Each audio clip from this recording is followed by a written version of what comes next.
Hi കൂട്ടുകാരെ, നമസ്കാരം. ഇന്ന് ഞാനൊരു മീൻകറിയാണ് ഉണ്ടാക്കുന്നത്. പാമ്പാട മീൻകറി, കുടംപുളിയിട്ട് തേങ്ങയൊക്കെ അരച്ച നല്ല അടിപൊളി മീൻകറിയാണ്. ഇത് തളയെന്നും ചുണ്ണാമ്പ് വളയെന്നും ഒക്കെ പറയുന്നുണ്ട്. തേങ്ങ അരച്ച പാമ്പാട കറി ഉണ്ടാക്കിയാലോ?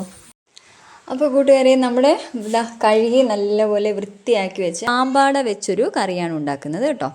ഇതിനെ ഞങ്ങളുടെ നാട്ടിലൊക്കെ പാമ്പാട എന്നാണ് പറയുന്നത്. അതുപോലെ കൂട്ടുകാരുടെ നാട്ടിൽ ഈ മീന് വേറെ എന്തെങ്കിലും പേരുണ്ടെങ്കിൽ നമുക്ക് കമൻറ്റിൽ അറിയിക്കണേ. ആദ്യം ഞാൻ പാമ്പാട കറി ഉണ്ടാക്കാൻ വേണ്ടി അരപ്പ് തയ്യാറാക്കാൻ വേണ്ടി തേങ്ങയും മുളകും മഞ്ഞൾപ്പൊടിയും കൂടെ നന്നായിട്ട് അരച്ചെടുക്കാൻ പോവാണ്. ആദ്യം ഇത് അരച്ചെടുത്തുകൊണ്ട് വരട്ടെ. മുളക് പൊടി, മഞ്ഞൾപ്പൊടി, തേങ്ങ, ഇത് മൂന്നൂടെ നല്ലതായിട്ട് അരച്ചതാണ്. ഈ അരച്ച അരപ്പ് നമുക്ക് ആദ്യം ചട്ടിയിലേക്ക് ചേർത്ത് കൊടുക്കാം. ഞാനൊരു ചട്ടി അടുപ്പത്ത് വെച്ചിട്ടുണ്ട്. നമ്മൾ അരച്ച അരപ്പ് ആദ്യം ഈ ചട്ടിയിലോട്ട് ഞാൻ ഒഴിച്ചു കൊടുക്കുകയാണ്. മീൻ വേകാൻ ആവശ്യത്തിനുള്ള വെള്ളവും കൂടെ ചേർക്കുന്നുണ്ട്. ഇനി നമ്മൾ ഈ അരപ്പിനകത്ത് ചേർക്കുന്നത്, ഞാനൊരു 4 പച്ചമുളക് എടുത്തിട്ടുണ്ട്. പച്ചമുളക് നടുകെ കീറിയത്, ഇഞ്ചി ചെറുതായിട്ട് അരിഞ്ഞത്, അതുപോലെ ചെറിയുള്ളിയാണ്, കൊച്ചുള്ളി ചെറുതായിട്ട് അരിഞ്ഞത്, കറിവേപ്പില ആവശ്യത്തിന്. കറിവേപ്പില ഇട്ടതിന് ശേഷം കുടംപുളി ആണെങ്കിൽ വെള്ളത്തിനകത്ത് കുതിർക്കാൻ വെച്ചതാണ്. ആ കുടംപുളിയും കൂടെ നമുക്ക് ഇട്ട് കൊടുക്കാം. കുടംപുളി ഇട്ട് വെച്ചിരുന്ന വെള്ളവും കൂടെ ചേർത്ത് കൊടുക്കാം. ഉപ്പ് ആവശ്യത്തിന് ചേർക്കണേ. ഉപ്പ് ഞാനിപ്പോൾ ഒരു 1.5 സ്പൂൺ ഉപ്പ് ചേർത്തിട്ടുണ്ട്. എല്ലാം ചേർത്തതിന് ശേഷം നന്നായി ഇളക്കി കൊടുക്കാം. നമുക്കിനി ഈ അരപ്പ് നന്നായി തിളച്ച് വരട്ടെ. അരപ്പ് തിളച്ച് വരുമ്പം നമുക്ക് മീനിട്ട് കൊടുക്കാം. അരപ്പ് നന്നായി തിളച്ചിട്ടുണ്ട്. ഈ സമയത്ത് നമുക്ക് മീൻ കഷ്ണങ്ങൾ ഇട്ട് കൊടുക്കാം. കഴുകി വൃത്തിയാക്കിയ പാമ്പാടയാണ്. പാമ്പാട 2 പാമ്പാടയാണ് മേടിച്ചത്. 2 പാമ്പാട കഴുകി വൃത്തിയാക്കിയത് ഇട്ട് കൊടുക്കാം.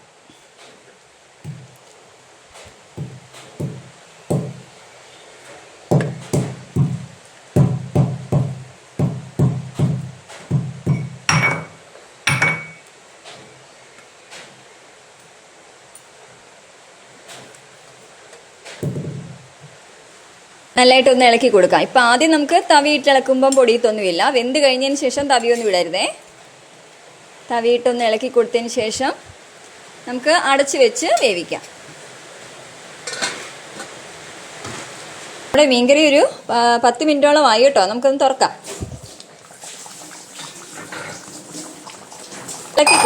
ഇളക്കി കൊടുത്തിട്ട് ഇതാ മീൻകറി നന്നായി കുറുകിയിട്ടുണ്ട്. ഇതാണ് നമ്മുടെ മീൻ കഷ്ണമെല്ലാം നല്ലപോലെ വെന്തിട്ടുണ്ട്. അതുപോലെ ആ ചാറൊക്കെ നല്ലതായിട്ട് കുറുകിയൊക്കെ വന്നിട്ടുണ്ട്. ഇനി നമുക്ക് ഇതിന് ഉപ്പ് ആവശ്യമുണ്ടെങ്കിൽ ഉപ്പ് ചേർക്കാം ഈ സമയത്ത്. ഇപ്പം മീൻകറി നല്ലതായിട്ട് വെന്തത് കാരണം ഞാൻ ഇതിനകത്തോട്ട് കടുക് വറുത്ത് താളിക്കാൻ പോവാണേ. കടുക് വറുത്ത് താളിക്കാൻ വേണ്ടി ഞാനൊരു ചീനച്ചട്ടി വെച്ചിട്ടുണ്ട് അടുപ്പിൽ.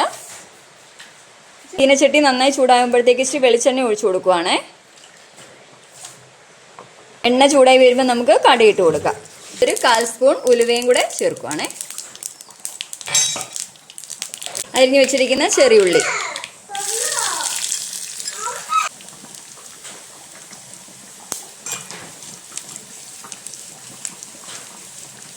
ഉള്ളി നല്ലപോലെ മൂത്തിട്ടുണ്ട്. നമ്മുടെ ഫ്ലെയിം അങ്ങ് ഓഫ് ചെയ്യുക. നമ്മൾ കടുക് വറുത്തത് മീൻകറിയിലോട്ട് ഒഴിച്ചു കൊടുക്കാം. അപ്പോൾ നമ്മുടെ മീൻകറി എങ്ങനെ റെഡിയായി. എല്ലാവരും അതുപോലെ ഇത് പാമ്പാട മീൻ കിട്ടുമ്പോൾ ഇതുപോലെ ഒന്ന് ഉണ്ടാക്കി നോക്കണേ. എല്ലാവർക്കും ഇഷ്ടപ്പെടും. നല്ല സ്വാദുള്ള മീൻകറിയാണ്. ചോറിൻ്റെ കൂടെയും അതുപോലെ കപ്പയുടെ കൂടെയൊക്കെ ബെസ്റ്റ് കോമ്പിനേഷനാണ് ഈ മീൻകറി. എല്ലാവരും ഇതുപോലെ ഒന്ന് ട്രൈ ചെയ്യുക. അതുപോലെ ഇഷ്ടപ്പെട്ടിട്ടുണ്ടെങ്കിൽ എല്ലാവരും ലൈക്ക് അടിക്കാൻ മറക്കല്ലേ, കമൻറ്റ് എഴുതാനും മറക്കല്ലേ. സബ്സ്ക്രൈബ് ചെയ്യാത്തവരൊക്കെ സബ്സ്ക്രൈബ് ചെയ്യണം, ഷെയർ ചെയ്യണം.